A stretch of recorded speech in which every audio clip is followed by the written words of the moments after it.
Vanakkam. This is Hyder Ali Sayyed from Asivagam, United Under Tamil. Yes, Bernie, for each and every ethnic, however the Western terminology is there, English terminology, for us, it is all relatively new and even to worldwide, because since ancient time, we always have the name for them. Every terminology, I say that at least about 2000 years old. The term Yavanar is 2000 years old. For every tribe, therefore, when we say that, like I said, for Moors, what is the definition you can give? I guess no one. But we call Moors as a Marakaya, I can give a definition. Marakaya comes from Marakalan. Marakalan owners are Marakayas. Marakalan means Mara means word. Kalan means a vessel. A vessel made of wood. Marakaya is the one who owns that vessel made of wood. We just don't name things just like that. Everything would have a meaning. For Yavanar, yes, we do have. So, any other about this, about Reuben? In fact, there is something we don't speak much, Bernie. Okay, thank you. My next question is, okay, so they, in Tamil, they identify, what about their ways or their nature? If I'm not mistaken, the Quran speaks about their military, their militaristic nature.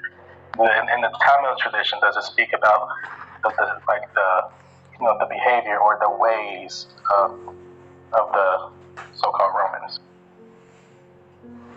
It actually, this does not describe much. It is because they were our four gods, that they were mercenaries for us.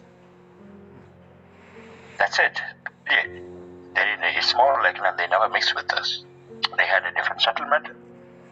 So, actually, that it's more like a bottom line of work here, Bernie. It doesn't matter how Rome was the Romans were all over the globe. We absolutely don't care. And they were our watchmen. This is what they're supposed to do. Mercenaries get guided for their job.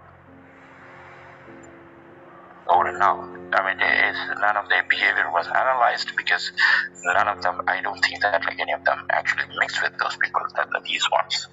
But Greeks, yes, I would find a lot of things about Greeks when individually, specifically with the Spartans and city of Troy. Yes, I can relate that with us. Even you say that in English you say Minoan civilization, right? You heard of that term, right, for ancient Greek? Have you? No, I haven't. Yeah, okay. Minoan is relatively an English pronunciation. But if the same letters, if I pronounce in Tamil, it is Minoan. It's Minoan means it denotes Pandya kingdom. But they cannot give what is Minoan. They'll say Minoan, but okay, fine, give me the definition. No. So Minoan means a fish. That is our symbol. That's our emblem. So that is also another way that certain scholars try to find remnants of Tamil all around the globe based on that, the fish. And next one, what I see is that the cultural resemblances, the ancient cultural resemblances with the Spartans. That is one part. That's actually with Spartans I can relate so much. That is too much of information. With all Greece, that is in our point of view, it is before the nomads infested the island, mixed with the island. So that is one. About Romans, there is something that Hyder Ali talks about Romans, and you asked a question, and a lot of other people talks about Romans. And everybody talks about Romans actually. But everybody talks about Romans in such a way that Romans are a large ethnic group. because of the size of Roman Empire. The size that, it has been described in the maps. What all of you, as far as this Rome burning Hydra is concerned, that what you miss out is that the origin of Rome, what that was, is what most of you miss it. The world miss it. The world love to miss a lot of things for a specific reason. Now, if you look into this Deuteronomy, Moses gives instruction to the Israelites and how their cities has to be and what has to be what. And there you will find a reference about when he talks about Levites, he talks about a reference saying that how a city of refuge has to be created. City of refuge, and how a Levi has to be there. And what are the conditions for people to go there? That is, when a person commit a crime, and he should run to the city of refuge. And there are some strong references there. Hello, Brother Ron. Strong references are there about city of refuge, how he all the discussions there. That means the city of refuge will be filled with people who have committed crime in neighborhood land. And there will be a Levi, which means there will be a priest to condition to the level. Then after, based on the crime, that after 1 or 2 years, they stay there and then they go back to their families. Until then, one who wanted to take revenge, he cannot do it. If you go through the Deuteronomy sector, where what Moses says, you will find all that. This is the part, if you see that historians prefer to omit when they talk about certain cities. First of all, that the way I respect them is exactly the way that I highly disrespect them for such action. When we speaking of Rome, now on the minds of people like you and Heather and everyone, that how Rome was so big and as if Rome was a huge ethnic. But you also have to go look into this Romus and Remulus, that how Rome was founded. It was the city of refuge. In the city of refuge, and among those criminals, among those tough people, let's call it that way, that the Romus and Remulus became the leaders, the two brothers. And while competing with each other to say that who has to be the leader, then that's where one becomes the leader. And that is the smartest guy from somewhere who committed a crime, and he's there with the people, and he started giving them a purpose. Instead of staying as a refugee by committing a crime and go back to his land once the time is over, he decides to convert a place as a living city. So what he does next is that, then what he does, they discuss, they plan, and they want to raise families. They plan on a specific day, on a Greek festival. A festival is for unmarried women. They go to the temple to pray for to have a great husbands. From the princess to a common woman, whoever is not married would be there. When they go there, the primary rule is that a male shouldn't be in that region. That means it's highly protected. So once in a year they do. So these guys, from the city, Romus and his people, they wait there because they need to have wives to raise families. They jump on them and took them as wives. As we are, if you're a strong man, yes, you would know what happens after a night. The woman would love the man, no matter what. That's the way the world goes, for millenniums. So the next day, the fathers of those daughters, brothers of the daughters, wondering what happened, they figured out, yes, these people took those women as their wives. They cannot fight with them because their daughters are in their place. then they come to an agreement. They understand. After a long discussion, and obviously that they become related. The history omits this part every time they talk about Romans. Another thing they do is once they become strong, when they start acquiring ancient places with people who are with indigenous tribes, as they go further and further, that what they do is every time they take up a country, they take up a tribe, they allow those tribes to become Romans. If they have wealth, they can pay certain things. That's how Rome accumulates wealth, by citizenship. If you look at it, from Greeks, from Romans, from to Persians, each of them would have an idea to dominate the rest of the world by language. One would destroy the culture by enforcing their culture. Another would have enforced their language and destroyed their languages. Another one, like meant to give a citizenship, so they forget their own land. That's what Roman did.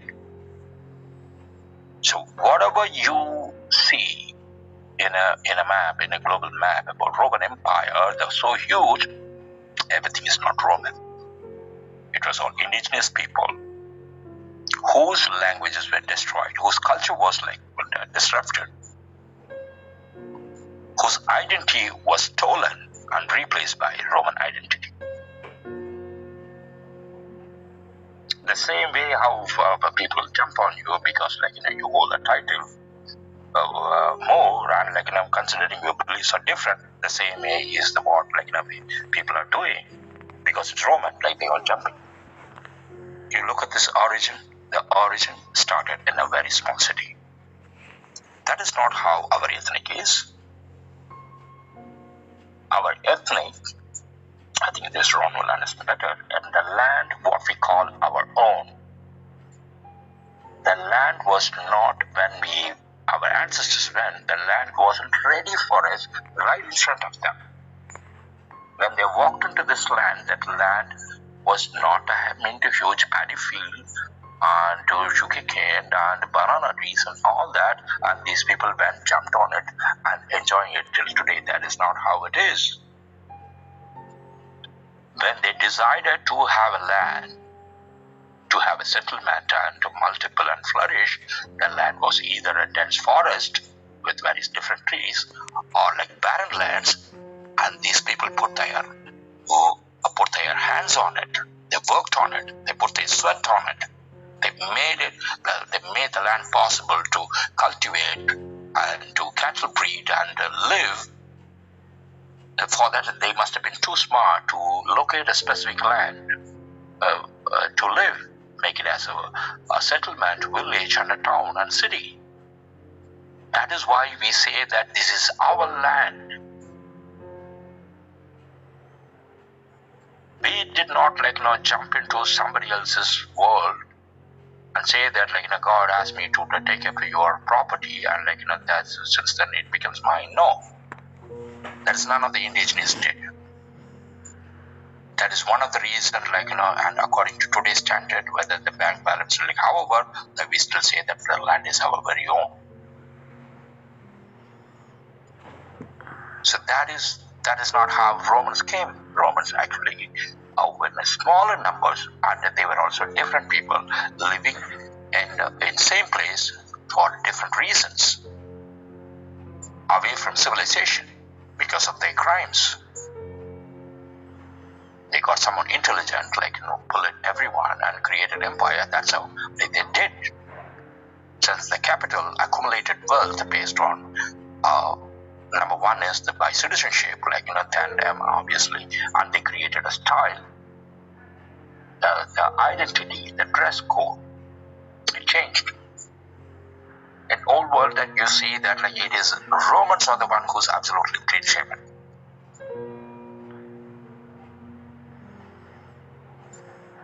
For each and everything that they design something, the body language they wanted to be highly different, and their body language, dressing up and everything to make the other person feel that they are special.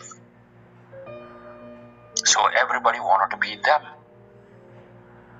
So every time they acquire another country, that rich people wanted to be part of that. It goes on, and today we call everybody Romans, though they were our brothers. Yes, sorry, Reuben. Please go ahead. What the Romans did is exactly what the United States does, which is like the daughter of Great Britain. You notice, like, if you talk to any Air Force member, you'll find that it's very hard to find Air Force pilots for America. And, most of them are working doing other things, but you say, well, how many pilots do America have, Air Force pilots? They're like, oh, it's not a lot. And I said, well, then how can America fight any war against other countries if they don't have a lot of pilots? But going to the Air Force and becoming a pilot is something that most Air Force people don't do. So most people today that are ex-Air Force, they're going to tell you most of them are going to tell you we don't fly planes. We may work on the planes and fix them, work on the flight deck and all sort of stuff. We don't fly the planes. There's pilots that do that, but it's not a lot of them. And I said, what happens if you was to destroy all the planes and the pilots in America? I said, who will fly the planes in terms of a air fight? And he was like, oh well, America has bases in every country. They have embassies in every country. And so if something was to go down, America would initiate and activate all of its bases in Europe and Africa and Asia and Canada, all over the world. And they have ships, they have airplanes over there, they have troops over there. And so that's exactly what ancient Rome did. Ancient Rome, they went different places conquering, and then they have viceroys and regents and vassals that they installed in position to report to them, and they forced their culture on people, their language, they forced their way of governance and politics and laws and rules and taxation. They imposed these things on the people in the lands that they conquered. Same thing with the Greeks. And so that's why the Roman Empire seemed to expand to so many areas, and same with the Greeks. But when you look at the area that the Romans and the Greeks actually originated from, it's a very small place, but yet they encompass so many vast areas of the world. And you see the exact same thing being done by America. And we know that today that in Africa, in America, we are using a script that's based off Romance languages, Latin, Spanish, Portuguese, and then French. So, of course, we got the German egg languages too, because the German egg people are the newcomers to Western Eastern Europe that kind of took over, but they didn't completely eliminate the Latin language, but they kind of fused it together, kind of like a Yiddish. And so English speakers today, English is German egg, also with Latin in it as well. And this is one of the major languages that are spoken throughout the whole world. Wherever the Europeans have dominated, whether it's in Papua New Guinea, whether it's in Samoa, Fiji, Hawaii, whether it's in wherever people, one of the languages that people are trying to learn is English. And if they're not being forced to English, they have to learn the colonial language, which is either English, French, or Portuguese, or German. And then you have like Pidgin English, or you have Creoles. And this goes to show you the dominance of the new Holy Roman Empire, or just the people that's in power right now, and their extension, which is America. And we all know that people today, they do trade and business, import, export, using the dollar bill. China doesn't trade back and forth with other countries using their own currency, because their currency is weak, but they use the dollar bill, even though the United States is in debt to China, and China has people that's in debt to them all over the world. But nevertheless, despite how many people are saying that America economically is not doing well because we owe all this money and blah blah blah, the debt ceiling and all this stuff, we just print money out of thin air. But yet everybody in the world still uses the dollar bill. The stock market and the Wall Street, you're looking at private sector companies, and you're also looking at the strength of the dollar bill and the strength of all these other European backed currencies like the pound and the euro and so forth. But yeah, it's interesting when you look at the hand that ancient Rome or Rome has had even to this day with the control of religion, politics, economics, governance, and all these different facets of society. Yes, Brother Ron, thank you very much about the current scenario about American Air Force. Prolonging due to four beastly regime disguised as Muslim world. Satyugam possible only through straight